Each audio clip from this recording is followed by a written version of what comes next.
Sir India में miss world का contest हो रहा है, తెలుగు వచ్చు, తెలుగులో చెప్పాలా? ఏదైనా చెప్పు, హిందీ తెలుగు చెప్పండి. మీ పేరు చెప్పు. నా పేరు నిరూప్ అండి. It's very good. What ever is happening here is very good. Very proud that Telangana is hosting it.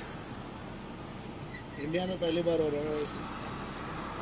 ముంబైలో కాలేదా 2024లో అనుకున్నా? హైదరాబాద్లో. That's right. యా, బాగుంది అనిపిస్తుంది. Very good. హైదరాబాద్లో ఫస్ట్ టైం జరుగుతుంది అండ్ ఇట్స్ వెరీ నైస్ అండి. Very proud moment for all Hyderabadis. Thank you. మీ పేరు?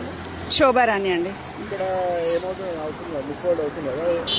అవునవును, స్టార్టింగ్ కదా, అదే ఎగ్జైటింగ్ ఉన్నాము. ఫస్ట్ టైం కదా, ఎప్పుడు అవ్వలేదు, ఫస్ట్ టైం అవుతుంది మన హైదరాబాద్లో అనేసి మనకి ప్రౌడ్ కదా. హైదరాబాద్లో మిస్ వరల్డ్ ఈవెంట్ అవుతుంది అంటే మళ్ళీ అన్ని కంట్రీస్ నుంచి మన దగ్గరికి 105 కంట్రీస్ నుంచి మన దగ్గరికి వచ్చారని తెలిసి యాక్చువల్గా చూడాలని చాలా ఎగ్జైటింగ్గా మేము వచ్చామన్నమాట. మా ఫ్యామిలీతో పాసెస్ ఉన్నాయి, తీసుకొని వచ్చాము ఇక్కడికి. లేదు, అసలు అనుకోలేదు. ఫస్ట్ టైం ఇప్పుడే. ఎగ్జైటింగ్, చాలా బాగా అనిపిస్తుంది. ఎగ్జైటింగ్. రేవంత్ రెడ్డి సీఎం గారు మంచి డెసిషన్ అండి. అంటే మన హైదరాబాద్ ఫేమ్ మంచి ఎంకరేజ్ అవుతుంది, బాగుంటుంది. వరల్డ్ వైడ్గా మన హైదరాబాద్ పేరు